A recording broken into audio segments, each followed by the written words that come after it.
नमो अरिहन्ताणं नमो सिद्धाणं नमो आयर्याणं नमो वज्रायाणं नमो लोये सबसाहूणम्।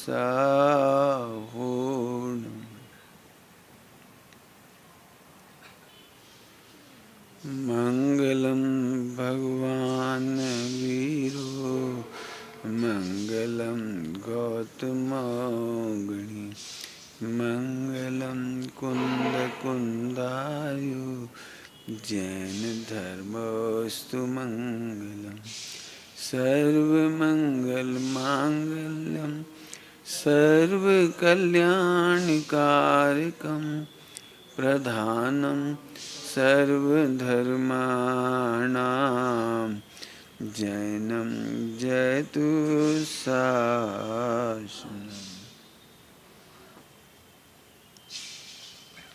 माता पिता बनना कितना कठिन है। गीजू भाई ने पुस्तक लिखी, माँ बाप बनना कठिन है। बच्चों में संस्कार डालना, अनुशासन, जिम्मेदारी का भाव, इसकी बहुत कमी दिखाई देती है। जिम्मेदारी का भाव, मैं तो सभी से ही कहूँगा ये बात, जैसे जैन शासन की प्रभावना हमारी जिम्मेदारी है, सट आवश्यक का पालन करना हमारी जिम्मेदारी है, स्वाध्याय करना जिम्मेदारी है, आत्मकल्याण करना जिम्मेदारी है। लेकिन अभी हम तो स्थूल बात कर रहे, बच्चों को कोई काम दिया जाए उसे जिम्मेदारी से करें। मैंने हमें इतना विश्वास होना चाहिए काम होगा ही, वो गया काम करने के लिए। बड़े दादा की श्रद्धांजलि सभा में डॉक्टर साहब का 1 घंटे का लेक्चर हुआ।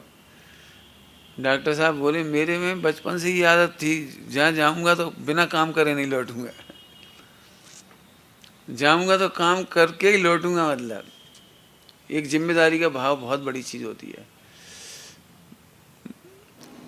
मम्मी ने बच्चे से कोई काम कहा, बेटे ये काम कर लेना, गए और सूचना भी नहीं दी, स्वरूप बताया भी नहीं कुछ उसके बारे में। क्यों, तुम गए नहीं थे? गए थे, कोई मिला ही नहीं। अरे कोई नहीं मिला तो फिर आगे सोचते तो कहाँ मिलेगा, कब मिलेगा, कितने बजे बात होगी, क्या डिसीजन हुआ, निर्णय, कुछ पता तो लगना चाहिए। हम बिजली का बिल भरने गए थे, वहाँ ताला लगा था, फिर आ गए, फिर दिन भर 2-3 दिन कुछ खबर ही नहीं। जिम्मेदारी का भाव, ये बहुत बड़ा शब्द है इसमें, जिम्मेदारी। 3 बातें हुई, संस्कार डालना तो उसकी तो अपन चर्चा कर ही रहे हैं, अनुशासन, ये सब प्रैक्टिकल कराने की जरूरत है, अनुशासन की भी, जिम्मेदारी का भाव, और एक और बहुत बड़ी बात है आत्मनियंत्रण, सेल्फ कंट्रोल। ये सब चीजें आप बच्चों को, हम ही प्रैक्टिकल करेंगे तब बच्चे सीख जाएंगे। सेल्फ कंट्रोल, आत्मनियंत्रण का मतलब आवेश में नहीं आ जाना, जोश में नहीं आना, भावुक नहीं होना। आत्मनियंत्रण माने क्या, अब जरा में भावुक हो गए और चिल्लाने लगे। आपको पता है जो लोग चिल्लाते हैं वो भावुक होते हैं, मतलब अपने आत्मनियंत्रण में नहीं रहते हो। अब अपन बच्चे से कोई बात करे, चिल्लाओ मत, अरे लेकिन तुम्हें खुद चिल्ला के बोल रहे तो वो चिल्लाएगा नहीं तो क्या करेगा। रूठो मत, मचलो मत, लोगों वो कंट्रोल करना तो सीखना पड़ेगा उसे। देखना थोड़ा, कुछ बातें आप ही सोचना। अभी आप लोगों से कह रहे घाटा होगा तो कैसे कंट्रोल करोगे, अपमान के समय कैसे कंट्रोल करोगे, जम के भूख लग रही है तो कैसे कंट्रोल करोगे, कोई हमारी बात मानने तैयार नहीं तो अपन कैसे कंट्रोल करेंगे। तैयार ही नहीं मानने, हम समझा रहे हो उसे मान ही नहीं रहा हो। अब जिसको अपन कहते अपनी अपनी खींचे जा रहा हो, अपनी अपनी हाँके जा रहा है, बहुत बड़ी बात है। घर में माता पिता पीड़ित हों और रात भर तड़प रहे हों और आप धैर्य के साथ उन्हें देखते रहें, उनकी सेवा करते रहें, कंट्रोल ना खोएं। कंट्रोल मन वचन काया तीनों का ही होता है, सेल्फ कंट्रोल। जैसे 10 साल से पिताजी बिस्तर पे पड़े तो नहीं कहना चाहिए, लेकिन फिर भी कह ही रहा हूँ, चलो। और बहुत तकलीफ में है, रात रात दिन दिन खांसते हैं, तकलीफ है उनको। तो मन में यदि कंट्रोल नहीं होगा ना तो झट ऐसा लगेगा भैया इससे तो इनकी गति सुधर जाए, समझ गए, निपट जाए। ये आपने मन का कंट्रोल खो दिया। अब बचन से निकले, कब तक प्राण खाओगे? कई बार बेटा बहू दादा दादी या बुजुर्ग हों से कह देते हैं, कब तक प्राण खाओगे? कहा हमरे प्राण लेके जाओगे। ये वचन का कंट्रोल खो दिया आपने। आपको पता है ये एक छोटा सा डायलॉग जिंदगी भर पीड़ा देता है। आपने कथाएं पढ़ी होंगी, बोली का घाव नहीं भरता, गोली का घाव तो भर सकता लेकिन बोली का घाव नहीं भर सकता। कहानी याद होगी इसलिए नहीं सुना रहे आपको। शेर ने कहा कुम्हार से कि तुम मुझे अपनी कुल्हाड़ी मार दे इधर। तो क्यों? कि मार दो। मारी कुल्हाड़ी, बोले बस आज के बाद मिलना मत। क्यों?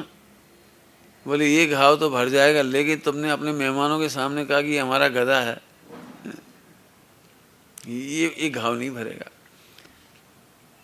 ध्यान रखना, यदि आप अपने दुखों में जाकर के देखोगे ना, दुख आपकी फीलिंग में, तो हर व्यक्ति के नाम पर कोई ना कोई बोली याद रह जाएगी आपको। जब हम नए नए आए थे इस घर में तो सास ने ऐसी कही थी, जेठानी ऐसे बोली थी, भनक के तुनक के, मम्मी ने ऐसे बोल दिया था हमें, पापा ने ऐसा कहा था। मतलब ये जो बातें हैं ना, ये याद रह जाती। बच्चों को भी सेल्फ कंट्रोल जरूर सिखाएं। जैसे बच्चे को भा नहीं रहा है तो उसकी जो स्टाइल है ना सेल्फ कंट्रोल खोने की, उसी बेटे कंट्रोल करना सीखो। जैसे मुझे तो अपनी बात याद आती है, मम्मी कोई ना कोई बात से मेरे को कंट्रोल करती थी। जैसे अब खीर जल गई, अब नहीं खा रहे, करेले की सब्जी बनी हो नहीं खा रहे, तो मम्मी कहती बेटा सबकी आदत डालना चाहिए, अच्छे अच्छे लोगों को फिर मिलता तक नहीं है, कितने गरीब लोग हैं उन्हें मिलता। देखो बेटा रोटी में घी लगा है, कितना महंगा घी आता है, अब रोटी फेंकेंगे थोड़ी, खा लियो। मैंने वो बासी रोटी खाने की, अथवा तो एक रोटी बच गई तो शाम को कौन रखा है, खा लो। सब्जी बच जाए। मैं जब नौकरी करने गया ना, नौकरी तो मेरी मम्मी की चिट्ठी आई थी, जब शाम के लपटा बच जाए तो तुम्हारी याद मैंने चिट्ठी में लिखा था, मैंने कोई चीज़ बच जाती ना तो वो कह दे खा ले, अब नहीं खाएं, 25 पैसा दे देंगे, खा ले। मैंने एन कैन प्रकार एन फेंक जाती है, बड़ी मुश्किल से बनती है, मिलती नहीं है, घी डला है, ऐसा है। मैंने कौन मिला करके वो कंट्रोल करना सिखाया, और कंट्रोल करने की आदत से आज बहुत फ़ायदा है। कोई चीज़ वेस्टेज नहीं करना। मैंने इतना दिमाग में नाप तोल रहता ही है ऑटोमेटिक। मैं भाइयों को कहता हूँ, सामने वाले से अपन 2 पराठे कहोगे 4 रखेंगे, तुम 8 मत कहो, नहीं तो 16 रखेंगे भी। अपन ने सोचा कि अपन 8 करे तो 8 रखेंगे, 8 नहीं रखेंगे भी। अपन 2 बोलेंगे तो अभी 6 रखेंगे। तो अपन मत बोलो, अपन कहेंगे फल रख देना, तो एक फल नहीं रखेंगे, ढेर सारे रख देंगे। हमेशा जाते समय जिनके घर से अपन चल रहे हैं कोई सामान रख रहे हैं तो चेक कर लो खोल के, आवश्यकता से अधिक मत ले। 8 पेरा घी का है, फिर अपन भिखारियों को दें, इधर उधर दें, फिर फेंकते फिर नहीं तो किसी और को दें, बचेगा अगले दिन। बचना ही नहीं चाहिए, बिल्कुल एक कण नहीं बचना चाहिए। बनाने में सावधानी रखो, रखने में सावधानी रखो, उतनी लो, वेस्टेज थोड़ी, फालतू समय भी लगता है, शक्ति भी लगती है, साधन भी लगते हैं। मैं हमेशा कहता हूँ भाइयों से, आप लोगों को ही उतना ही बनाइए जितनी आवश्यकता है। तो सेल्फ कंट्रोल बहुत सिखाने की ज़रूरत है। फेल हो गई, बच्चा हार गया और एकदम दिमाग उसका खराब, सेल्फ कंट्रोल करना सिखाओ। बेटे हार गए, इसमें क्या हुआ, ये तो बहुत बढ़िया चीज़ होती है। यदि आदमी हारता नहीं तो जीतने के लिए उत्साह ही नहीं बचेगा, जीतने के लिए प्रयत्न नहीं बचेंगे। असफलताएं सब ये बताती हैं, बहुत अच्छी बात लिखी है, असफलताएं ये नहीं बताती कि तुम कमज़ोर हो, लेकिन तुमने सफलता की दिशा में और ताकत, वो क्या कहना, पूरी समर्पण के साथ प्रयत्न नहीं किया, ये बताता है। असफल होना और फेल होना नहीं बताता कि आप बिल्कुल किसी काम के नहीं हैं। आज तक मिथ्या दर्शन है, नहीं हुआ सम्यक दर्शन, तो ये नहीं बता रहा कि तुम्हें सम्यक दर्शन की ताकत नहीं, आपने प्रयत्न नहीं किया सही। तो सेल्फ कंट्रोल वाले पॉइंट पर बहुत ज़्यादा सोच नहीं चाहिए। मेरा मतलब तो ये जो टॉपिक बता रहा हूँ जैसे अनुशासन, तो एक सप्ताह की गोष्ठी इसी पे होना चाहिए। सब अनुशासन पे बोलो, बालकों का अनुशासन, पालकों का अनुशासन, वक्ता का अनुशासन। मेरा भी अनुशासन होना चाहिए, टाइम से बोलना, टाइम से पूरा कर देना, बात को समेट लेना। गुरुदेव श्री के जीवन में बहुत अनुशासन था। टाइम टू टाइम आप घड़ी मिला लो, दूध पीने के टाइम पर गुरुदेव दूध पीते ही हुए मिलेंगे आपको, पूजा के टाइम पर बिल्कुल सिमंदर भगवान के सामने खड़े ही मिलेंगे उस समय आपको, प्रवचन के टाइम पे प्रवचन में ही मिलेंगे बिल्कुल। और जैसे ही घड़ी बजी और उनका भाग्य पूरा हुआ। तो जी अनुशासन वगैरह की सारी चर्चाएं, बहुत सारे अनुशासन है। मैं तो कह रहा हूँ इस पर निबंध प्रतियोगिता करो, रियली सब लोग मेहनत करें, फिर जितने पॉइंट्स आए ना उनको कलेक्शन करके उसको लिख देवे, लगा देवे, या उनको फाइनल कॉपी करके लैपटॉप पर क्या कहलाता है, मोबाइल पर सबको व्हाट्सएप से पोस्ट कर दो।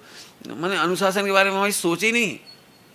हम कहते थे हमें अनुशासित होना चाहिए, लेकिन अनुशासन माने मैंने भी कई बार सुना, लेकिन मुझे अनुशासन समझ में नहीं आता अनुशासन मतलब क्या होता है।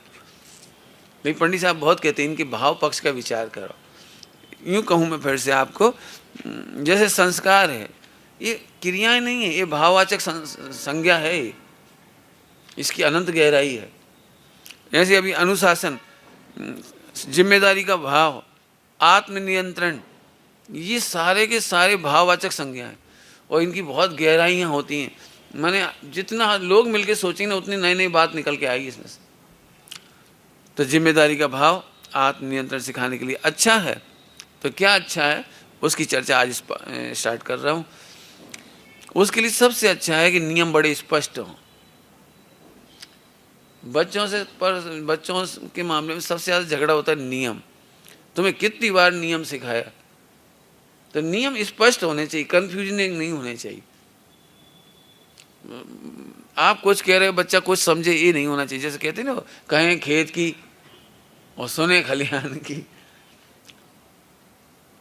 भाषा बड़ी स्पष्ट हो।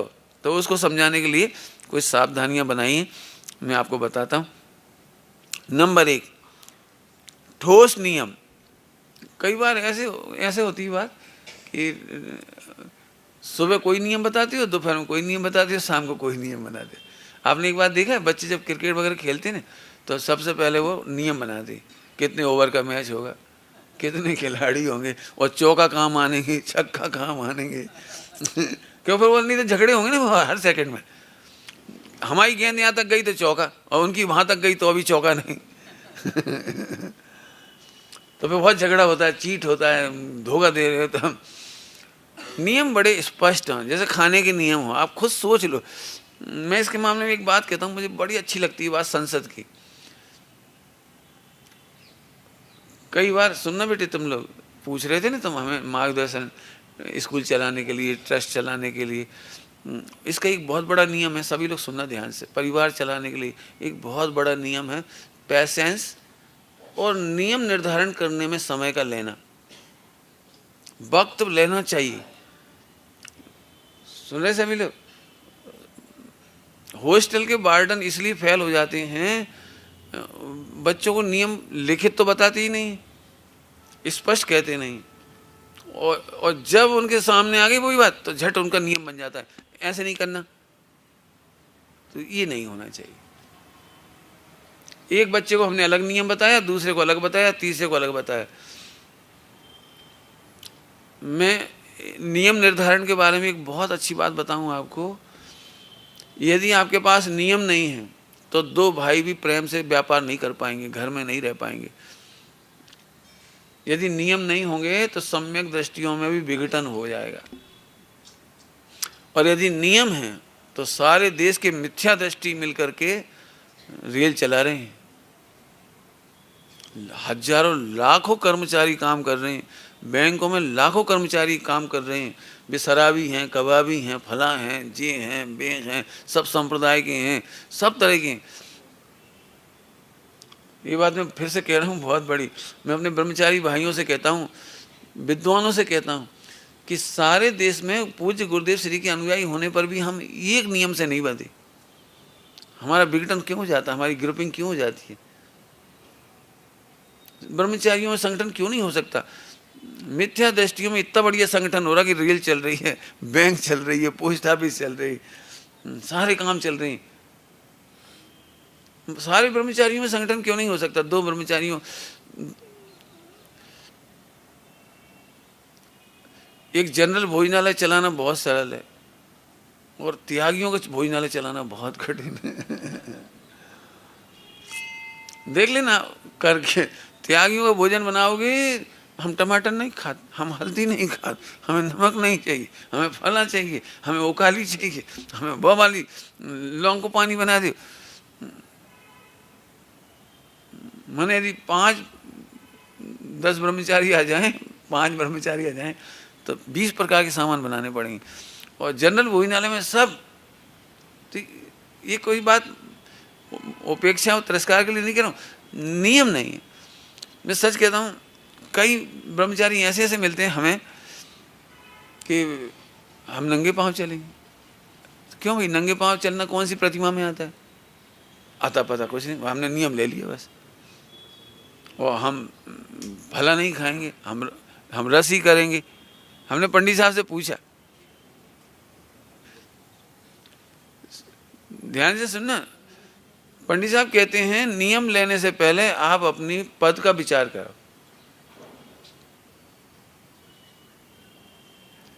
अभी जैसे मान के चलो, मैंने बहुत हल्के नियम लिए। हल्के नियम मतलब मैं खुद बता दे रहा हूँ अपने नियम। पहले मेरे हरि के नियम थे, मैं 5 लूंगा, 7 लूंगा। अब लेकिन चक्कू तो लगा ही गया, तो मैंने चक्कू की छूट रखी है। और चम्मच गिलकी की तोरई में डल गई, अब 2 हो गई, और कोई ने डाल दी, अब परस दिया। अब 2 मानोगी, कितनी सब्जी मानो ने? मैंने हम इस चक्कर में नहीं पड़ेंगे। कई बार पहले ऐसा होता था ना, हम गिनते थे, अब उसमें 1 हरी मिर्च निकल आई, इतना सा टुकड़ा, अब 1 हरी हो गई। फिर अब नोक झोंक करो, जी नहीं चाहिए जी, हम ये चक्कर भी नहीं है। मैंने तो इतना सरल नियम बनाया, बल्कि कोई नियम लेना तो मैं नियम का निर्देश बताऊंगा एक आध। नियम लेने के भी निर्देश मैंने उसका नाम रखा है एवरेज नियम, हरी का एवरेज। जैसे आज मान लो 6 की जगह 7 हो गई, कोई टेंशन नहीं, खा लेंगे शांति से। कल हम 5 कर लेंगे। आज 10 हो गई, कोई बात नहीं, अगले दिन 5 कर लेंगे, घटा लेंगे, आगे पीछे कर लेंगे, लेकिन टेंशन नहीं करेंगे। आज मान लो घी नहीं लेना, लेकिन घी आई है तो घी खा लेंगे, कल नहीं लेंगे, आज तेल छोड़ देंगे। चला, पंडित साहब कर देते हैं, भाई अब ठीक है, आज दूध नहीं है, चलो आज घी ले ले रहे, कल दूध की रसी कल कर लेंगे। आज घी नहीं है, कोई बात नहीं, आज दूध ले ले, भले दूध की रसी है आज, तो भी दूध ले लेंगे। क्यों कि अब कल कर लेंगे, कोई बात नहीं। माने खींचतान का नाम थोड़ी है। आपके रस का परित्याग का मतलब है रस की आसक्ति का त्याग, लेकिन जवान पे नहीं लगेगा। अपना त्याग कैसा होता है? रविवार के दिन नमक ना लग जाए बस, फिर भले चाहे दिन भर नमक याद रात रहे। भाई नमक याद नहीं है, इसका त्याग करो, मेहनत उधर करो। ऐसे नियम मत लो। मेरे से आप कहोगे ना मैं 1 घंटा रोज स्वाध्याय करूंगा, तो मैं कहता हूँ 10 मिनट का नियम लो, फिर 20 मिनट करोगे, बड़ा आनंद आएगा आपको। लेकिन 1 घंटा का नियम 55 मिनट में तोड़ोगे ना, तो तुम्हें बहुत तकलीफ होगी, और वो तकलीफ बनी रही ना, तो फिर भविष्य में तुम कोई नियम नहीं लोगे। फिर क्या करो, नियम बहुत स्पष्ट होने चाहिए, और जिस प्रतिमा का पालन कर रहे हो उस संबंधित नियम का विचार करो। कभी कभी हम इमोशनल हो जाते हैं, कर्णानुयुग सुनते हैं, भैया वो उसमें लिखा था, उसमें बहुत जीप पड़ जाती है, हम तो नहीं लेंगे। इस मामले में एक बात कहता हूँ, स्वच्छंदता ग्रहण नहीं करना। जिस प्रतिमा को, जिस पद का जो नियम लेना चाह रहे वो उसके स्पष्ट हैं सब, और जिस पद को लोगे उसके सारे नियम पालो। एक नियम ऊंचा पालो, एक नियम नीचा पालो, ऐसा नहीं कर।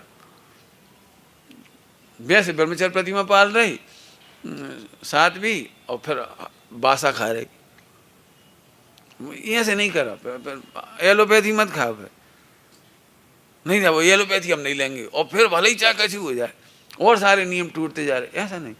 मैंने इससे बहुत तकलीफ क्यों होती है कि ऐसे ब्रह्मचारी त्यागी समाज पर भार हो जाते, उन्हें भोजन कराना मुश्किल हो जाता। 4 ब्रह्मचारी आ जाएं तो चारों के बारे में अलग अलग पूछना पड़ेगा, तुम्हारे का नियम, तुम्हारे का नियम, तुम्हारे का नियम, तुम्हारे का। हमारा नियम मालूम क्या है? हमारा नियम है शुद्ध हो, सात्विक हो, बस 2 बातें हों, हमारा भोजन हो जाएगा उसमें से।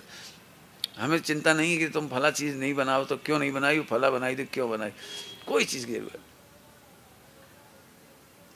नियम बड़े स्पष्ट सरल होने चाहिए। बच्चों के मामले में बता रहा हूँ, ठोस नियम हो। नियम निर्धारण करने में मैंने एक बात कही थी, वो फिर से कह रहा हूँ। कोर्ट डिसीजन 1 महीना, 10 दिन, 5 दिन, 7 दिन रख देता लिख करके, ठीक है सुनाएंगे। कानून बनते हैं बहुत आसानी से नहीं बनते, बहुत समय लगता है इनमें। और यही बात कहते कहते मैं रुक गया था। तो ट्रस्ट के मामले में, विद्यालय चलाने के मामले में, आप तत्काल दिमाग से नियम नहीं बनाओ। नियम ये नहीं होना चाहिए, लिख लो अपनी डायरी में। इस पर 3 दिन अपन विचार करो, फिर सारे शिक्षकों की मीटिंग ले लो, सारे ट्रस्टियों की मीटिंग ले लो। ऐसा वो मानते ही नहीं, फिर पास ही नहीं होता, वो काम ही अटक जाता है। नहीं, बुजुर्ग लोग बहुत पेशेंस वाले होते हैं। युवाओं में और ट्रस्टियों में, माने जो बुजुर्ग होते हैं, उन दोनों में, पूरे हिंदुस्तान में एक तकलीफ है। युवा एकदम सोचते हैं और कर डालना चाहते हैं, और बुजुर्ग कहते हैं नहीं बेटा जी काम नहीं करेंगे, जी हमें नहीं खरीदना, जी हमें नहीं लगाना, ये हमें नहीं करना। तो वो उसके पीछे बहुत बड़ा अनुभव है उनके पास। और इसी मंथन में से युवाओं के जोश और बुजुर्गों के होश में से जो मंथन में से नियम निकलेंगे, उसमें समय लगेगा। आजकल के बेटे कहते पापा जी क्यों परेशान होते हो, आप आराम से रिटायर हो जाओ, घर रहो, हमें सौंप दो चाबी। कोई बाप नहीं सौंपता। बेटा तुम्हारा जोश है, होश नहीं है। तुम 1 दिन में पूंजी चौपट कर दोगे यार, उधार बांट दोगे, तुम्हें भावुक हो, तुम्हें 100 बातें हैं। आपने देखा 70 साल के भी हो जाते हैं पिताजी, तो भी बेटे को नहीं सौंपते। तो इसलिए नहीं सौंपते कि वो अविश्वास है, तुम भावुक हो, जल्दी निर्णय करते हो, तत्काल निर्णय लेकर के काम कर देते हो, वो नहीं करना चाहिए। इसलिए नियम निर्धारण मैं परिवार के लिए भी कह रहा हूँ और सारी संस्थाओं के लिए भी। परिवार में भी कोई नियम हो, 1 दिन में 1 सेकंड में सेट नहीं करो, लिख लो, विचार करो, सबसे मंथन करो और फिर 7 दिन बाद लागू करो। आपने देखा है गवर्नमेंट के कोई भी नियम होते हैं 1 दिसंबर से लागू होगा। भाव यदि बढ़ाए जाते हैं पेट्रोल वगैरह के, तो उसका एक समय है, तब लागू किया जाएगा। ये ध्यान रखना, मैं बहुत बड़ी बात कही है, ध्यान रखना आप लोग। ठोस नियम हो, स्पष्ट हो, कम नियम हो। इतने सारे नियम नहीं होंगे, वो रट भूले ही जाए।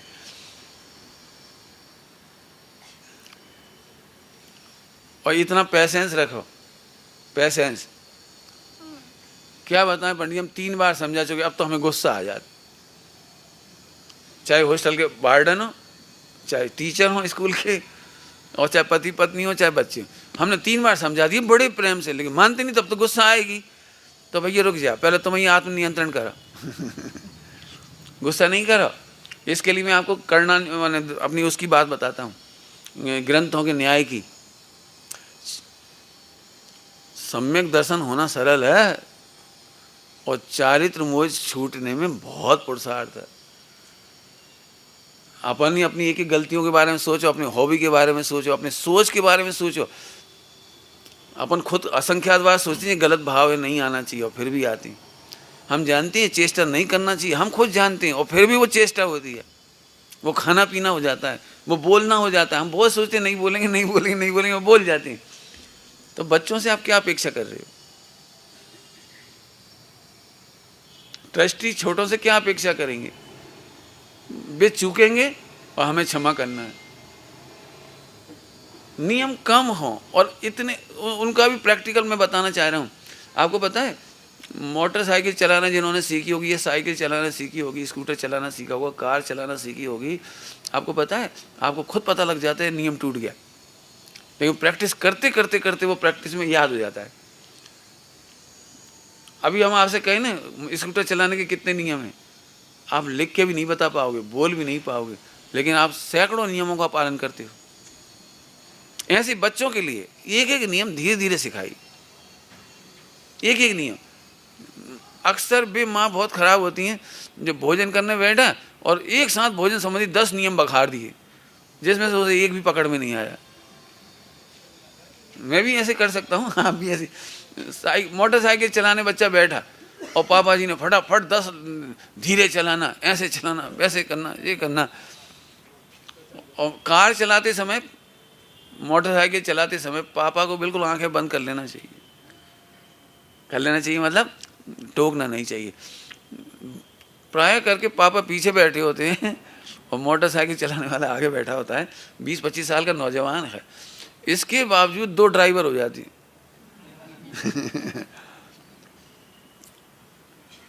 मैंने 2 ड्राइवर, वो पीछे पीछे बैठे बैठे उसके कंधा दबाते हैं। कंधा दबाते का मतलब समझ गए? मैंने वो ब्रेक समझती हूँ उसे। पीछे से बोलेंगे धीरे क्यों चला रहे, तेज चला, इतनी तेज मत चला, थोड़ी धीरे कर, ऐसे ऐसे कट नहीं लेना चाहिए, ओवरटेक कर, ओवरटेक मत कर। अरे तुम चुप तो रहो, जितना सिखाना हो मैदान में सिखाओ, लेकिन गाड़ी चलाते समय उसको डबल माइंड नहीं होना चाहिए। ये बहुत छोटी छोटी बातें हैं लेकिन बहुत बड़ी बात है। बच्चा पढ़ रहा है और मम्मी हाउ ऐसे घून मथान से पढ़ रहे, ढंग से पढ़ो। अरे वो पढ़ ही रहा है, अब तुम कह देने से क्या वो ढंग से पढ़ लेगा? क्या जो समझ में आ रही है? हर 5 मिनट में एक नियम। अब वो तुम्हारी सुने, सोचे कि वो पढ़े। नियम कम हो, स्पष्ट हो, ठोस हो, माने बदलने नहीं चाहिए। मैं तो कई बार परेशान हो जाता था, मम्मी कुछ कह रही है, पापा कुछ कह रहे हैं, और दोनों में ही सहमति नहीं है। अब दोनों के नियम अलग अलग, तो ऐसे में बच्चा बेवकूफ़ बनाएगा। मम्मी पापा को बैठ के नियम ले लेना चाहिए, मतलब निर्णय कर लेना चाहिए कौन से नियम सही है।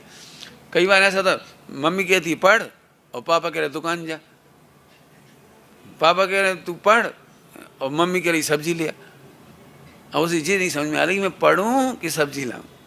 तो ऐसे समय में बच्चा बहुत समझदार होता है और मम्मी पापा को बेवकूफ़ बनाता है।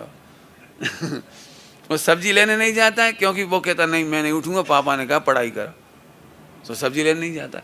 और फिर यदि वो पढ़ाई नहीं करना चाहता है तो सब्जी लेने जाएगा, वहाँ से खेलता कूदता आएगा, टाइम पास करता हुआ आएगा, फिर पढ़ाई नहीं करेगा।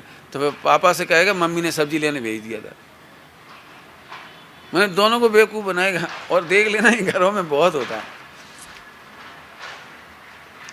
ट्रस्ट चलाने में, हॉस्टल चलाने में, कोई भी संस्था चलाने में ये बात ध्यान रखने की है कि कर्मचारी अलग अलग ट्रस्टियों को बेवकूफ़ बनाते।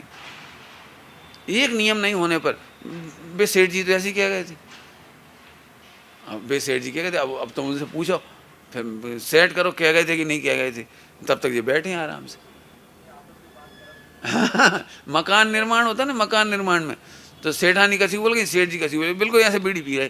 बोले कहे सेठानी ने कह दे कि जो तोड़ने हैं, तो अब तुम बताओ तोड़ने कि नहीं तोड़ने, तो तुम बैठे कहाँ रहे जब तक।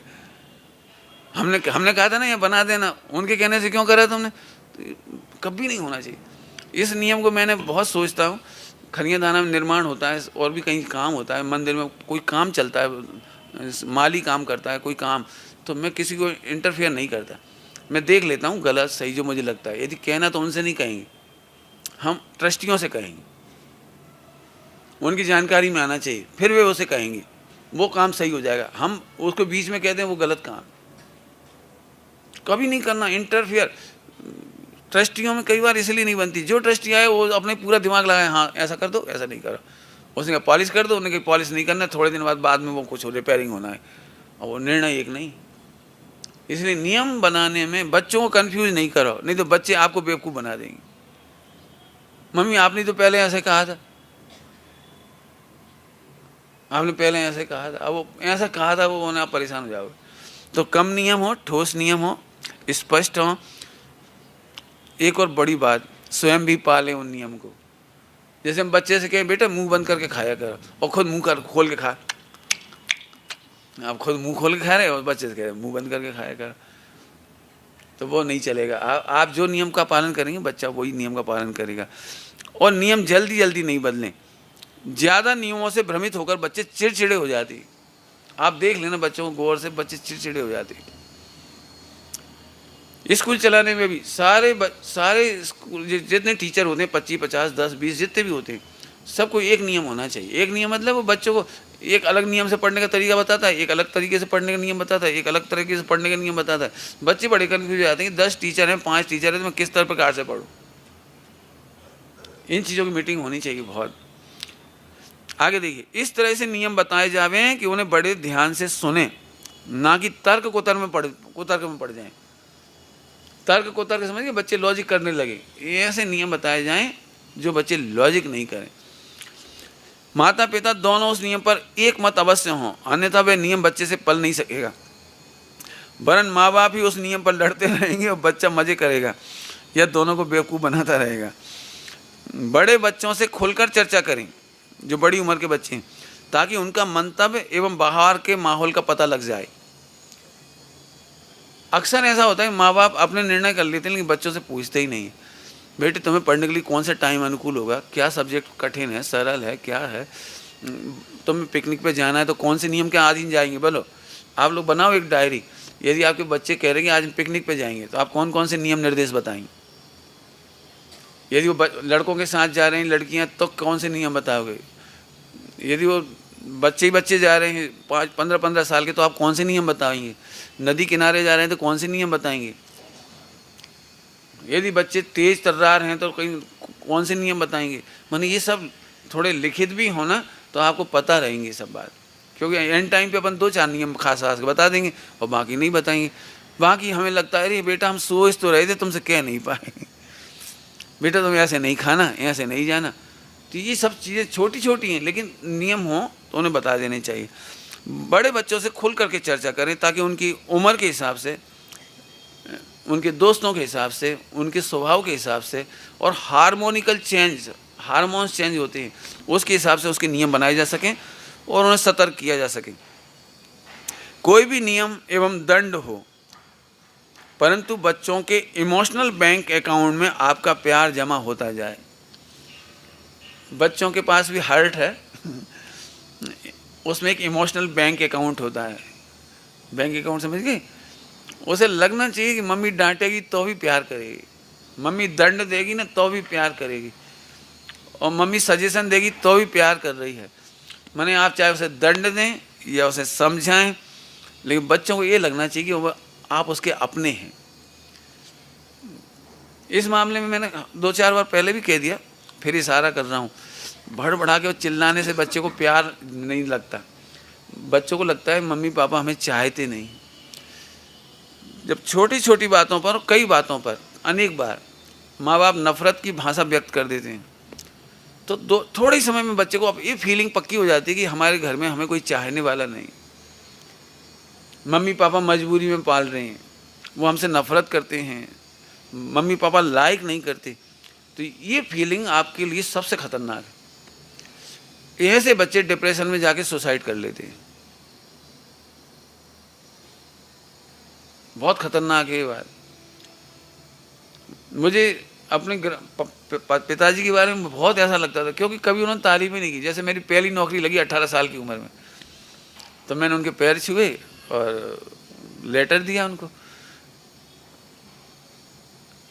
तो अच्छी बात होनी चाहिए ना, पहली खुशी होनी चाहिए, एकदम थोड़ी प्रसन्नता से बात करनी चाहिए। गले नहीं लगाओ तो कम से कम हाथ ही ऐसे रख दो। ऐसे बोले बस करो नौकरी, ये ऐसा बोले तो एकदम ऐसा लगा कि ये लेटर फाड़ के फेंक दे। जाओ करो 60 रुपये की नौकरी, सेंट्रल गवर्नमेंट की नौकरी। उस समय के 120 रुपये मिलने थे स्ट्राइक फंड पे। मैंने पहले ट्रेनिंग होती है 3 महीने की, तो उसमें 120 मिलने थे। तो बस जाओ करो बस तीसरी नौकरी। ऐसा बोला एक ही बात, और क्या के बगल में चले गए। वे तो अपने दोस्तों से हंसने बोलने लगे और हम घायल की तरह दुकान पे बैठे रहे। अब चुपचाप जिस वजह जाए फाड़े कि नहीं फाड़े। ये तो अच्छा हुआ कि नहीं फाड़ा मैंने, इतना करा मैंने। थोड़ी देर बाद आके कहते हैं जाओ देखो अनुभव लो। ये भैया हमने पहले ही किए थे बात। मैंने यदि मेरे पिताजी की तरह कोई हो तो ध्यान रखना, किस मोमेंट पर बच्चे को गले लगाना मात्र बहुत अच्छा होता है। किस मोमेंट। मैं बॉम्बे से रिटर्न कर रहा था, पहली बार गया था जब, तो पिताजी और उनके 2 बेटे, तीनों जने मुझे ड्रॉप करने आए रेलवे स्टेशन। मैंने बाप बेटे आए, नाम नहीं बता रहा उन लोगों का। तो मैंने कहा आप आगे आ जाओ, आप आगे आ जाओ। पिताजी से कहा उनके, सेठ जी से। तो बोले नहीं नहीं ऐसा अवसर कब मिलेगा जब दोनों तरफ मेरे बेटे बैठे हो और दोनों के गले में हाथ डाल के पड़े पीछे बैठे। यार मुझे इतना अच्छा लगा वो दृश्य, मुझे बहुत अच्छा लगा। आज भी उन बाप बेटों में शादी हो गई, बच्चे हो गए, उनके भी सब कुछ हो गया, लेकिन जॉइंट हैं, बहुत अच्छे से रह रहे हैं और बहुत अच्छे से एक दूसरे को कदर करती। मैंने उनके बोलने की स्टाइल इतनी प्यारी। अभी मैं गजपंथा गया, गजपंथा, तो एक बच्चे ने बोला, पंडित जी मुझे तो आप जैसे ही बनना है, मैं तो आपके ही साथ चलूँगा। तो मैंने उनके गले में हाथ डाल लिया, थोड़े ऐसे लगा लिया। ये बात उसे इतनी अच्छी लगी, उसने लेटर लिखा, लेटर मम्मी के लिए। इतने बड़े विद्वान ने मुझे गले लगाया, मुझे बहुत अच्छा लगा। मैंने, आप क्या समझते हैं बच्चों की फीलिंग? छोटी होती है बात, लेकिन बहुत। बहुओं से यदि गलती हो जाए तो उस समय तो बिल्कुल ही मत चिल्लाओ, उस समय तो केवल गले लगा। ये सबसे बड़ा प्यार का अकाउंट है। बहू से घी का बर्नी ढुल गई और टूट गई और घी ढुल गया 2 किलो, आपका पहला सेंटेंस जिंदगी भर का रिश्ता बना सकता है, जिंदगी भर का रिश्ता तोड़ सकता है। ये बेटा पैर में चोट तो नहीं लग गई? अरे अब वो रोने लगी, मम्मी घी ढुल गया, कांच फूट गया, बर्नी फूट गई। अरे कोई बात नहीं बेटा, बर्नी तो आती जाती रही, पुद्गल की पर्याय है। मम्मी लेकिन घी कोई बात नहीं बेटा, कोई को पता नहीं लगेगा। ओ बुआ नंग, अपन 2-2 बूंद घी रोटियों में कम लगाएंगे, कोई पता नहीं लगेगा। 2 महीना में कवर हो, जब छुट्टी हो गई थोड़ा घी छोंकने में कम डाल देंगे, क्या फर्क पड़ रहा। हमें वैसे ही घी नहीं पचा, हम चावल में नहीं खाएंगे 2 महीना, अपने आप पचे। अब बताओ, ऐसे डायलॉग सुनने के बाद बहू क्या करेगी? बोलो क्या करेगी? माने जिस समय बच्चों से नुकसान हो जाए, गलती हो जाए, बड़ी सी बड़ी गलती हो जाए, उस समय केवल एक अच्छी भाषा, एक गले से लगाना बहुत बड़ा काम है, बहुत अच्छा काम है। कुछ नियम आज्ञा से ही, अब जो एक खास बात सुनो, कुछ नियम ऐसे हैं जो आज्ञा से मानने लायक होते हैं, जिनमें धर्म एवं खानपान, बड़ों के प्रति आदर, सेवा, समाधि, इनके तौर तरीकों पर बहस नहीं होनी चाहिए। बहुत जल्दी जल्दी बोलती है बातें सारी। समाधि के तरीकों पर बहस नहीं होना चाहिए। तुम तो मार डालो, चिल्लाने लगे। अरे कैसे करे तुम मार डालो? यदि हम हॉस्पिटल नहीं ले जा रहे, इसका मतलब मार डाल नहीं होता है। समाधि कोई चीज नहीं होती है।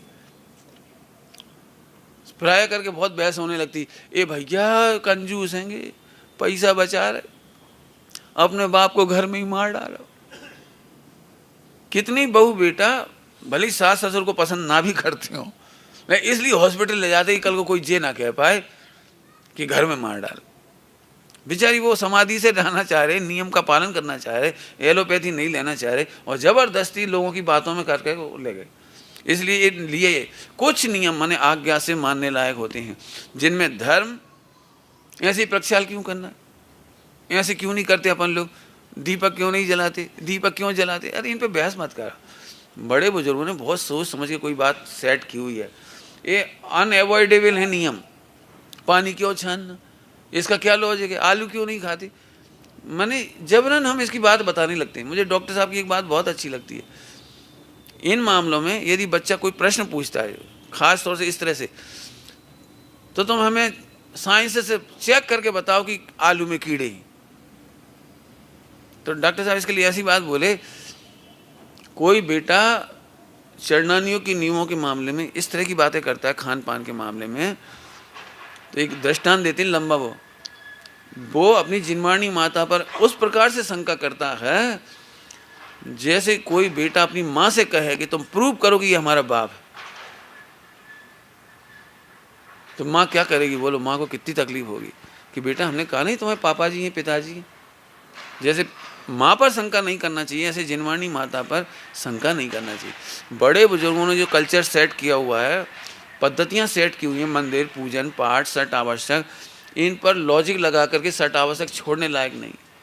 ये बात मैं खुलकर इसलिए भी कह रहा हूँ कि वे लोग बहुत अच्छे नहीं मानता उन शास्त्रियों को, विद्वानों को, जो द्रव्यानियों के लॉजिक से चरणानियों को अवॉइड कर देते हैं।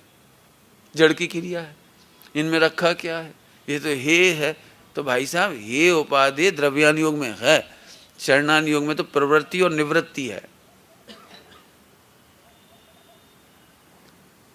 बहुत बड़ी बात कह रहा हूँ मैंने, मुझे बहुत तकलीफ के साथ कहना पड़ रही है बात। मैंने ऐसे लॉजिक लगा देंगे हमने क्या रखा है। जो महिलाएं जरा ज़्यादा डेढ़ अकल हो जाती है ना स्वाध्याय करके, गेहूं धोबे की कहा जरूरत, मसाला धोबे की कहा जरूरत, जड़ की क्रिया, इत तो टाइम स्वाध्याय करो जैसे काम चले। ऐसा तुम तो एक काम करो, सीधो पिज्जा ही खा लो, खाए बहुत समय बच जाए, रोटी भी नहीं बनाने पड़ेगी। मैं ऐसे लोग भी हैं, हम होटल का खा लेते शांति से वीतराग भाव से, निर्विकल्प। तो द्रव्यान योग से चरणानी को अवॉइड नहीं करा। और नियम बताते बताते एक बात मैं बताता भूल गया था। वह टोडरमल जी सामने लिखा है कर्णान योग के अनुसार चरणान योग नहीं होता है। कर्णान योग की पढ़ाई इस तरह से मत करो कि आप चरणान योग में प्रवेश करा दो उसको। टोडरमल जी सामने लिखा है 8वें अध्याय में, मोक्ष मार्ग प्रकाशक जी, कदाचित अवधि ज्ञानी अपने अवधि ज्ञान से जानते भी हैं कि यहाँ पर जीव राशि है, तो भी प्रवर्तित है। घुटने घुटने तक पानी में प्रवेश करके भी निकलना पड़ता है नदियों में, रास्ता नहीं है वहीं से निकलना पड़ेगा, तो जाते हैं, जानते हैं यहाँ जीव हैं, अवधि ज्ञान से जानते हैं इस स्थान पर समूचन जीव बहुत होते हैं, जान रहे हैं अवधि ज्ञान में दिख भी जाएंगे और तो भी वहां से व्यवहार करना पड़ेगा। स्वच्छंदता के लिए नहीं बता रहा हूँ ये बात, लेकिन कई बार मैं ये देखता हूँ कर्णान योग को इतना खींच करके ला दिया जाता है चरणान योग में कि फिर आम पब्लिक द्रव्यान योग सुनने से तक वंचित रह जाती है। हम नहीं जा रहे भैया, वो अभी त्याग करा देंगे, पूछते भी नहीं वे लोग करें कि नहीं करें, उन्हें पता है ये मना ही करेंगे। तो ऐसी बहुत सारी चीज़ें, चारों अनुयोगों की मर्यादा अलग अलग है। कुछ नियम आज्ञा से मानने लायक होते हैं, धर्म, खान पान, बड़ों के प्रति अभिवादन, तौर तरीके, इन बातों पर बहस नहीं होनी चाहिए। समाधि आदि के प्रकरण में भी समझना। ड्रेस पहनने के मामले में भी ड्रेस का एक नियम है, सभी लोग ध्यान से सुनना मेरी बात को। मुझे इस बात में बड़ा दुख लगता है जब शादीशुदा महिलाएं शर्ट पैंट पहनती, रेल में जा रहे हैं और बच्चे को बोले बैग की तरह लटका लिया। अरे बच्चे को मात्रा तो कब मिलेगा, भूख लग रही तो बेचारा दूध कैसे पिएगा। मैंने आप बताओ महिलाओं को कितने एबनॉर्मल कपड़े हैं। मैं वैसी सारी बातें नहीं, मैंने मुस्लिम महिलाएं टिकी नहीं लगाती, अब जैन महिलाएं भी शादीशुदा हैं, सुहागन और टिकी नहीं लगा, भी चूड़ी नहीं पहन रही, चूड़ियाँ नहीं पहन रही। मिस डिसूजा बनने में क्या फायदा। मैंने मिसेज जोसेफ बनने से क्या फायदा, मुझे यही समझ में आ रही। भाई तुम्हारे कपड़ा उनके कपड़ा में का जो अंतर है, आइडेंटिटी है कि नहीं, कल्चरल कोई। मैंने विधवाओं जैसी लगती। मैंने तो एक भाई से कह दिया, वो मिलने आए पत्नी के साथ, तो मैंने कही सिंपैथी है कि तुम्हारी बहन विधवा होगी। तो बोले बहन नहीं है, हमारी पत्नी है। मैंने भैया हमने तो आज तक देखी नहीं ऐसी पत्नी, पहली बार देखी।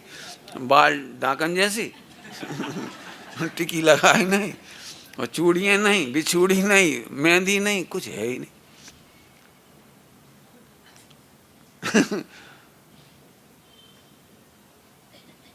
बहुत खुल के कह रहा हूँ, अच्छी नहीं लगती बात।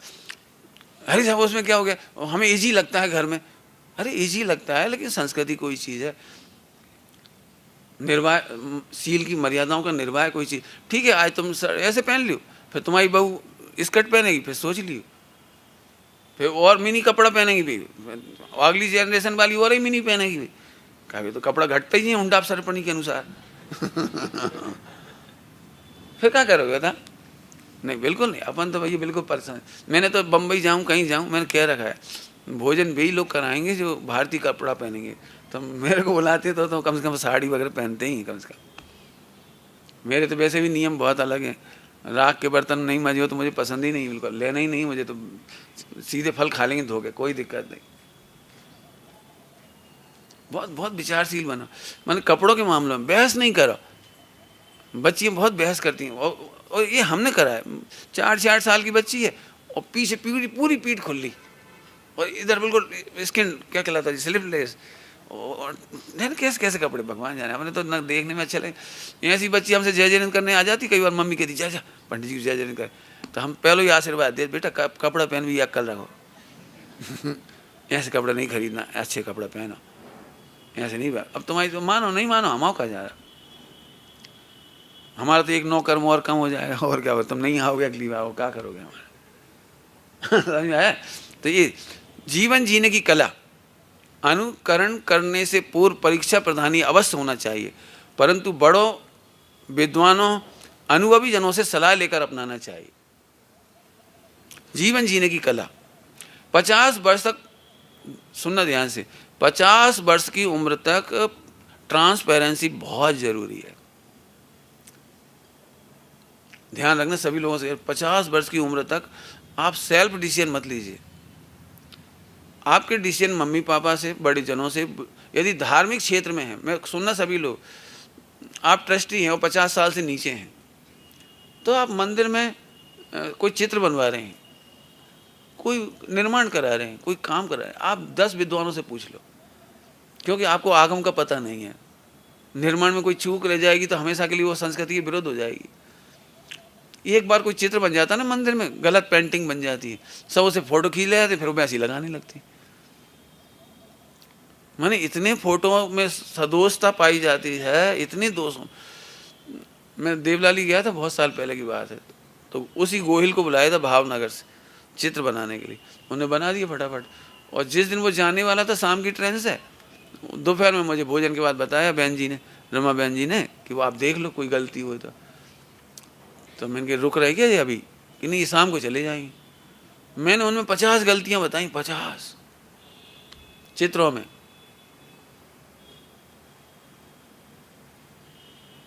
मैंने कहा भैया तुम कब सुधारोगे, अभी नहीं, आप तो नहीं सुधार सकते, तो फिर फायदा क्या हुआ हमारे देखने को। इसलिए मैं कह रखा है, कोई भी चित्र बनवाए, डिजाइन बनवाए, कुछ करे, आपने तो ढलवा दी हो, क्या कहलाते हो, फाइबर में, उससे पहले हमें दिखा ले, गलतियां पहले दूर हो सकती हैं। राजकोट गए तो हमने कहा भैया इनके फोटो हमें दो पहले, ढलवाने से पहले हम आपको बताएंगे। अब मेरे सामने जब था गलत हो रहा था, मैंने बता दिया, कमंडल सही नहीं बना, पीछे सही नहीं बनी, कहाँ कहाँ गलती है। एक बार पेंटिंग गलत बन जाए ना तो वो ही चलती है। जैसे मैं एक बहुत आपको सरल दृष्टांत दूँ, जम्मू स्वामी का चित्र बना हुआ है, वो चारों रानियाँ, कोई सफ़ेद साड़ी पहनी, कोई कैसी साड़ी पहनी, और उस पल्लो ओढ़ो, और इधर कोई टिकी तक को ठिकाना नहीं, चूड़ियों तक को ठिकाना नहीं। मैंने सुहागन स्त्री कैसी होगी, शादी की रात कैसी होगी वो चारों बहू में। चित्र देखो आप उठा के। और वो जो मेंढक वाली कहानी है, कुआं पे मेंढक बन गए सेठ जी, अब उस चित्र को गौर से देखो, वो विधवा है लेकिन लाल टिकी लगा है, वो टिकी लगा है, चूड़ी पहने आराम से। मैंने उसे यही पता नहीं कि विधवा कैसी होती है और सुहागन कैसी होती है। तो कभी भी कोई काम करो, घर परिवार में भी कोई काम करो, व्यापार धंधे में भी कोई काम करो, ट्रांसपेरेंसी रखो, पारदर्शिता रखो, आप कभी परेशान नहीं होगे।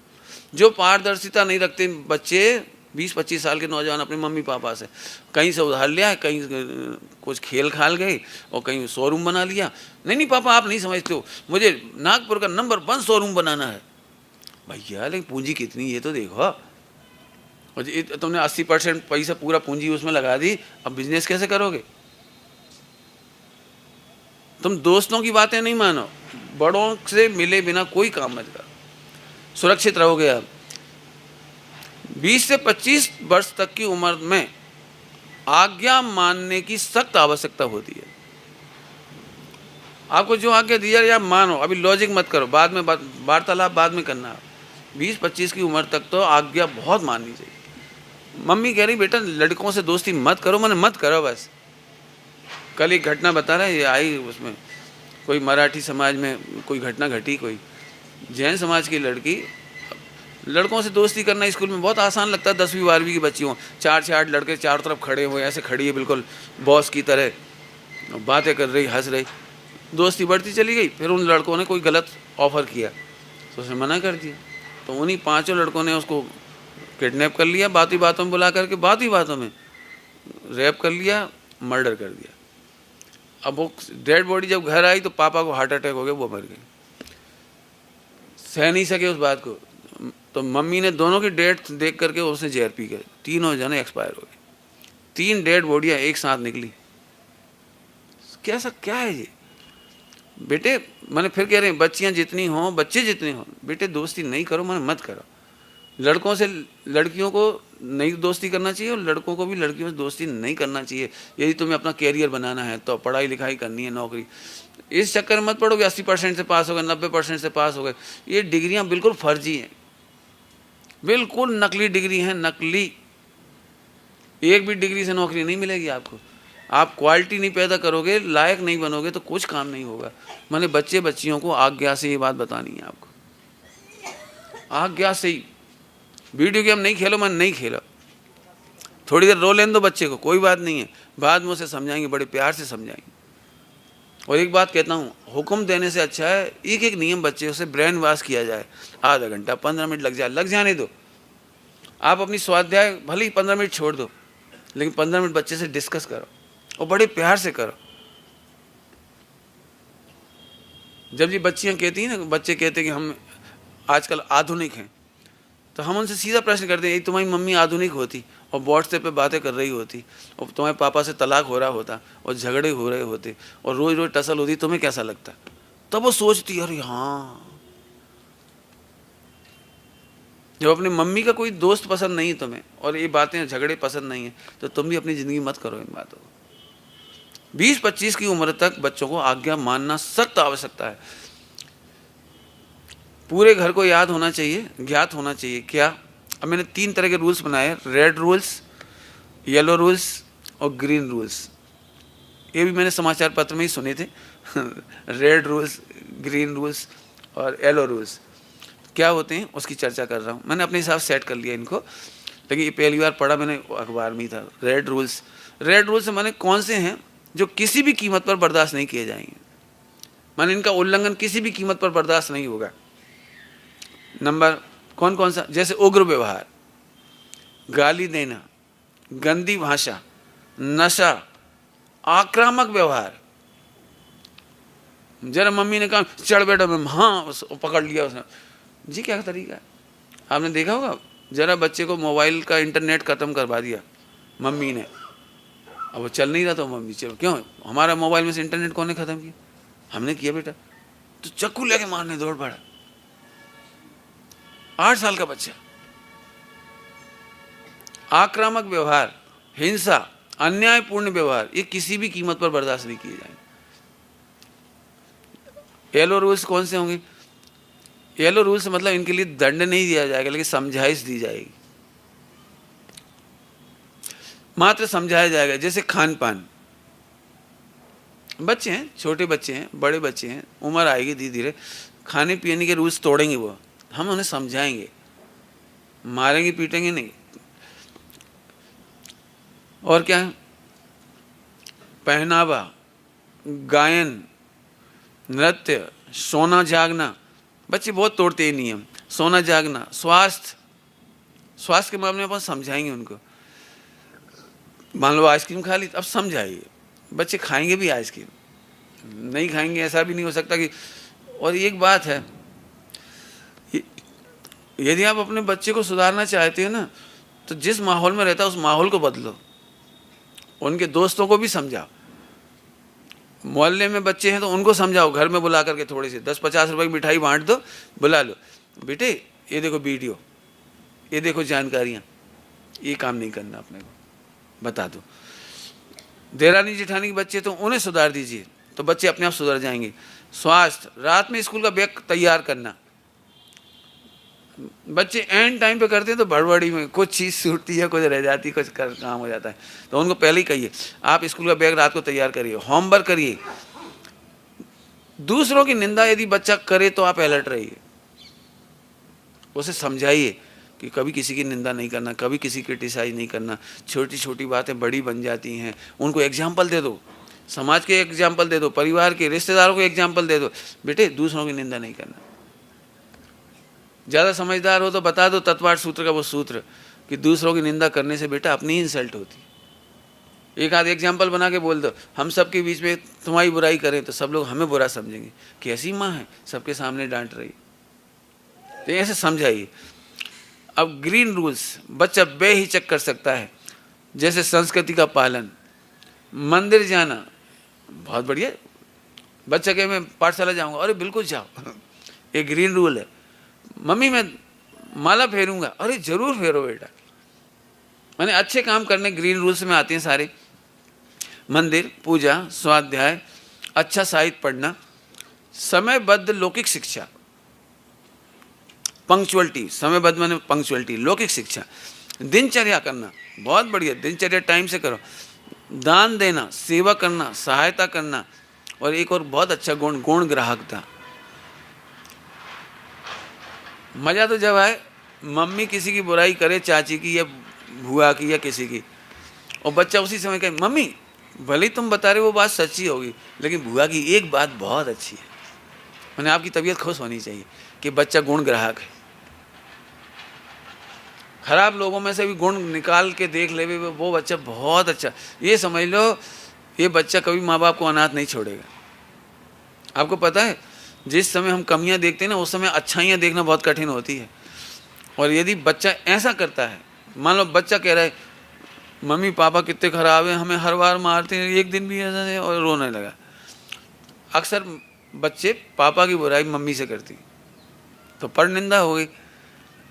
अब उसी समय अपने शिक्षा देना है, अच्छा पापा खराब है तो परमानेंट छोड़ दे इनको फिर सोचो फीस कौन देगा फिर सोचो पिकनिक तो वही ले गए थे तुमको, और क्या उस दिन बाइक किसने दिलाई थी, और मालूम है उस दिन तुम बीमार हो गए थे, रात भर जागे थे तुम्हारे पापा, तुम तो भूल गए, तुम तो सो रहे थे। हैं पापा इतना लाइक करती बेटा, वो तेरे सामने इसलिए नहीं कहते कि तू बिगड़ नहीं जाए, एक ही तो हो तुम चंदा पता है जब तुम रोते हो ना तो पापा रोटी नहीं खाते, तुम्हें मनाते। माने उसको उस समय भी बातें याद दिलाओ जिससे वो गुण ग्राहकता का गुण सीख जाए। लेकिन यदि बच्चा सेल्फ से गुण ग्राहक हो तो उसकी बहुत प्रशंसा करनी चाहिए। ये ग्रीन रूल्स है। अब फटाफट पढ़ दूं 2-4 लाइनें, मैंने अब व्याख्या नहीं करूंगा, है तो करने लायक, लेकिन मेरे पास इतना विषय है कि 5-7 दिन में भी पूरा नहीं होगा दोनों टाइम पढ़ा करके, इसलिए मैं कुछ चीज़ें पढ़ के सुना रहा हूँ। मैंने इसका शीर्षक दिया है युवाओं का नैतिक धन। मैंने अक्सर हमारी नज़र इस पे होती है पैसा कितना लड़के पे, लड़की के लिए लड़का देखो तो सब पैसे ही पैसा देखते हैं, कुछ और भी धन होता है वो देखने लायक है, समझ गए आप। और बच्चों लड़कों से ये कहना चाह रहे, लड़कियों से भी कहना चाह रहे कि तुम बेटे एक पैसा कमाना मत सीखो। आजकल की लड़की ये नैतिक धन खो करके अभी पैसा कमा रही है। मैं अपने अनुभव से कह रहा हूँ, मैंने 13 साल नौकरी की, 14 साल लगभग की है। इसमें एक अनुभव लिया है कि कोई भी महिला नौकरी करती है तो 100 रावणों के बीच में एक सीधा काम करती है, ऐसे समझो। स्कूल कॉलेज प्रोफेसर हों चाहे आईटी के जॉब में, चारों तरफ लड़के घेरे बैठे और लड़की ऐसे ओने पोने कपड़ा पहने घूम रही, और वहाँ लड़के ऐसे खड़े ऐसे बैठे, ऐसे कुछ पूछो ही मत हालत। मैंने तो पूरे वर्ल्ड के लिए डिक्लेयर कर रखा है, कोई महिला यदि सील की रक्षा करना चाहती है, नौकरी नहीं करना चाहती, वो परेशान हो जाए, विधवा हो जाए, अनाथ हो जाए, तुम तो हमारे ना जाओ, हम तुम्हारी रोटी पानी की और आवास की सुरक्षा करेंगे, पूरी व्यवस्था करेंगे। ये इतनी पीड़ा होती है अंदर से। नैतिक धन कमाओ ना, नैतिक धन। सीता एक हिसाब से कहा जाए तो राम ने जब उसे छोड़ दिया, रामचंद्र जी ने उन्हें छोड़ दिया, तो वो ये नहीं सोच रही थी हम धन कमाने कहाँ चले जाएं। भगवंतों का स्मरण कर रही थी, अपनी पवित्रता की रक्षा कर रही थी, सील की रक्षा कर रही थी। मिल गया, देखो मिल गया एक धर्म भाई। हम कमाने के बारे में क्यों सोचते?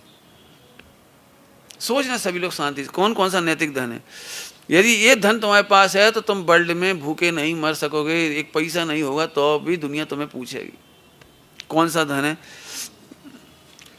सेवा, सौजन्य, समझ, अंडरस्टैंडिंग, समरसता, सहिष्णुता, संस्कार, सम्यक ज्ञान, समता, स्वास्थ्य, स्वाध्याय, सट आवश्यक, सत्संगति, संगीत।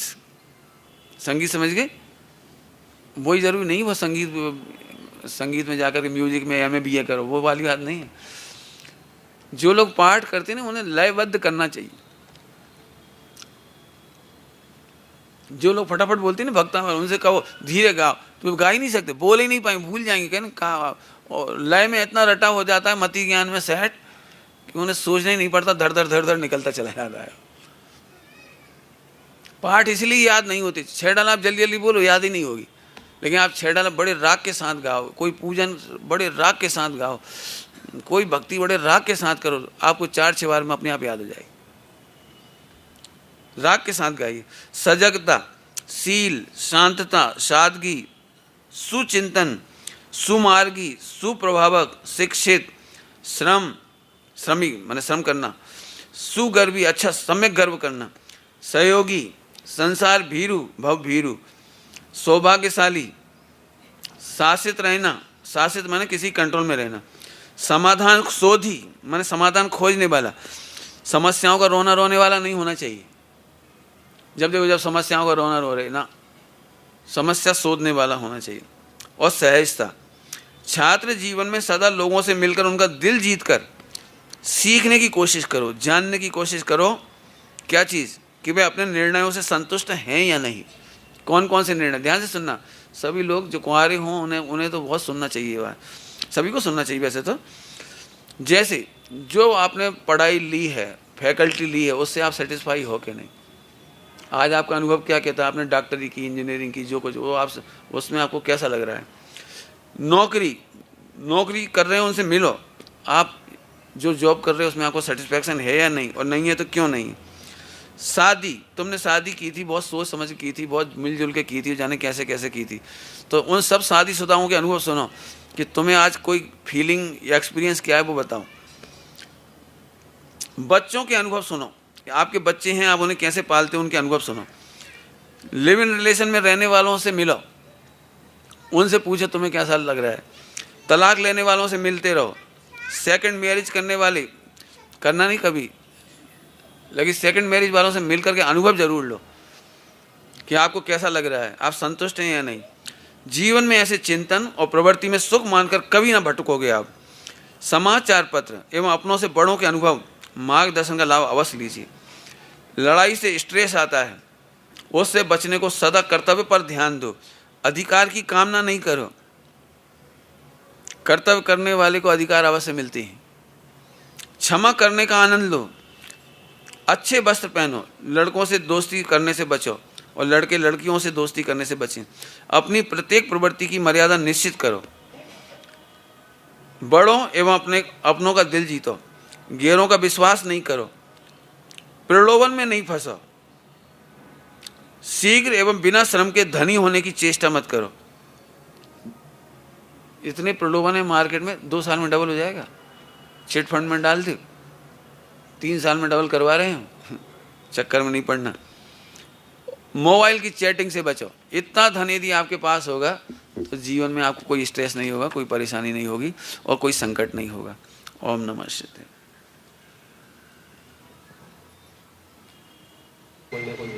एक चाइनीज विचारक है, चाइनीज विचारक, प्रश्न पूछने वाला 2 मिनट के लिए बेवकूफ़ बनता है, लेकिन प्रश्न नहीं पूछने वाला जिंदगी भर बेवकूफ़ बना रहता है। हाँ बोलो। आज नए समाज के हिसाब से भारतीय नारी से एक बच्चे को उम्मीद रहती है कि वो सुपर मॉम रहे, और पति को कि हमारी बीवी आधुनिक रहे, और सास को ये अपेक्षा रहती है कि बहू पारंपरिक रहे। तो इन तीनों में एक भारतीय नारी कैसे समायोजन करे? 3 क्या, दुर्गा जी के 10 हाथ हैं। अनेक रूप हैं, अनेक काम हैं, इसमें कोई दो राय नहीं। समाचार पत्र में एक फ़ोटो बनाया था मैंने। महिलाएं रोटी भी बनाती हैं, घर भी चलाती हैं, बच्चों को भी पालती हैं, सास ससुर की सेवा भी करती हैं। मैंने ये वास्तव में उसके मल्टी रूप को ही बताने के लिए है सारा। एक्चुअली सोच सम्यक हो तो सारे काम हो जाते। भोजन बनाते बनाते भी हम घर के टेंशन के कितने चिंतन करते रहते हैं, निर्णय करते रहते हैं। तत्व चिंतन भी करते रहते हैं, भेद विज्ञान भी करते रहते हैं, बहुत सारे काम होते हैं। और जो ये लड़ाई है ना, सम्यक दर्शन बहुत सरल है, मोक्ष आना बहुत सरल है, और जो मैं पढ़ा रहा हूँ ये सबसे टफ है। क्योंकि सम्यक दर्शन में तो मेरी लड़ाई मेरे से है। मोक्ष जाने के लिए तो मुझे मुनि बनना है, तो मुझे अपने ही विकारों को जीतना है और किसी को कुछ नहीं करना है, तो अपना काम अपने से कर लेंगे।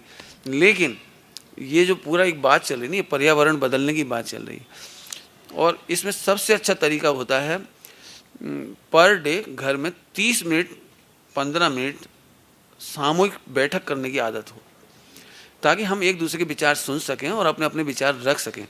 और बच्चे के विचार सुनकर हम उत्तेजित नहीं, तू ऐसे ही बोलता रहेगा जब देख जब, और तू ऐसी है बिल्कुल, ऐसा नहीं। 7 दिन तक उन पर ओपन डिस्कशन चलने दीजिए। धीरे धीरे बच्चे भी समझदार बनते हैं, पति भी समझदार बनता है, सासू भी समझदार बनती है, क्योंकि ये लड़ाई सचमुच बड़ी भयंकर है जो मैं बता रहा हूँ। मैं जो आपको लग रहा है सबसे ईजी है और सबसे टफ चैप्टर है 4 अनुयोग का, क्योंकि इसमें पूरे समाज का पर्यावरण बदलने की बात है, पूरे परिवार का पर्यावरण बदलने की बात है। जैसे बहू बहुत धर्मात्मा आई और सासू वो तो बिल्कुल ही बाजार की रोटी खा रही, डबल रोटी। अब उस बहू से पूछो कैसे निकल रही होगी वो। और बच्चे जिस माहौल में जा रहे हैं, मम्मी को पालन करना बड़ा कठिन है, वो जिस माहौल में जाता है। इसलिए हम चाह रहे हैं कि एक बहुत अच्छा अपने कल्चर का एक बहुत अच्छा स्कूल खोला जाए।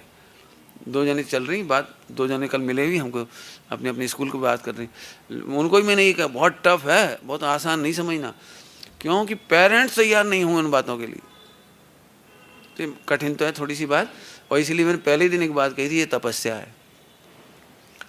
और इसीलिए मैंने मंदिर में महावीर मंदिर कौन सा मंदिर कहलाता है हमारा, वहाँ पर, तो वहाँ पर मैंने ये बात कही थी कि एक ब्रह्मचारी होने से भी असंख्यात गुना कठिन काम है शादीशुदा होना। ब्रह्मचारी तो बहुत मजे में है, उसे कुछ काम ही धाम नहीं, कुछ करना धरना क्या उसे, अंदर अंदर खूब मजे लो अपने। लेकिन वास्तव में सबके बीच में जीवित रहना और सबको पालना और सबको मोक्ष मार्ग में लगाना। लोग सोचते शादी करना सरल है, कुंवारे लोगों के होश ठिकाने आ जाते हैं जब शादी होती है। लेकिन ठीक है, इस सम्यक विचारणा होनी चाहिए, और वे सब बातें बता भी रहे हैं, लेकिन मीटिंग जरूर होनी चाहिए परिवार की। यदि आप मीटिंग करेंगे तो वो जो बात आपने पूछी है वो उसका समाधान मिल जाएगा। और ये बात फिर बता रहा हूँ, मैं जो बता रहा हूँ वो अनंतवा भाग बता रहा हूँ। ये मेरा कोई लास्ट हार्ड एंड फास्ट नहीं है सब कुछ। हर परिस्थिति में आपके निर्णय बदलेंगे, विचार बदलेंगे, सोच बदलेंगे। कभी हमको झुकना भी पड़ेगा, कभी हमें थोड़ा एडजस्ट भी होना पड़ेगा, तो वो सब आप खुद ही निर्णय करेंगे, आपके निर्णायक आप स्वयं बनेंगे। ठीक है, कुल मिला के यू कैन डू इट। आप सब कर सकते हैं। यस,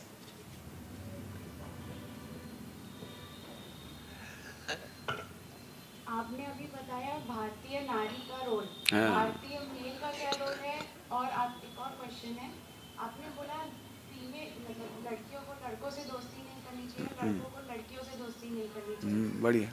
बट आज का जो जमाना है, उसमें आज लड़का और लड़की साथ में पढ़ रहे हैं। बिल्कुल पढ़ना चाहिए। ये काइंड ऑफ इम्पॉसिबल है, थ्योरेटिकल आपने बोला, बिल्कुल सही है, बिल्कुल सही, बहुत impossible है। बिल्कुल। मैंने पहले कहा बहुत मेहनत है, तपस्या है। अपने जज्बातों को कंट्रोल करना बहुत बड़ी तपस्या है। जहाँ तक मैं वे कहूँ तो इस पर चर्चा तो बड़ी होगी, लेकिन एक बात कह रहा हूँ, सभी लोग फील कर रहे हैं कि पुराने समय में इतना स्ट्रेस नहीं था, इतने सुसाइड नहीं थे, तलाक नहीं थे। यदि ये पढ़ाई बहुत अच्छी है, ये नौकरी का तरीका बहुत अच्छा है, ये पढ़ाई का तरीका बहुत अच्छा है, तो ये बढ़ क्यों रहा है? बस हम इस पर विचार करेंगे तो आपको बचने का रास्ता यहीं से निकलता हुआ दिखाई देगा। पहले एसिड अटैक कभी नहीं सुने थे, एसिड अटैक अब बढ़ते चले जा रहे। बहुत सारी घटनाएं ऐसी हो रही जो अभी बहुत नई नई होती चली जा रही, अपराध बढ़ते ही चले जा रहे हैं। उससे बचने का एक रास्ता है कि हम अपने मूल ट्रैक पर लौटें। कैसे लौटेंगे ये हमें सोचना है। बहुत अच्छा है। मेल के बारे में तो मैं बहुत बातें अभी बताई, लड़कों के लिए भी बहुत सारी बातें बताई, सभी लोग विचार करेंगे। ठीक, अभी जिनवाणी स्तुति और सबको सही समय पर आने का प्रयास करें। जावाणी के ज्ञान ते सूझ लो कालो, सोवाणी मस्तक नमो सदा देत हूँ।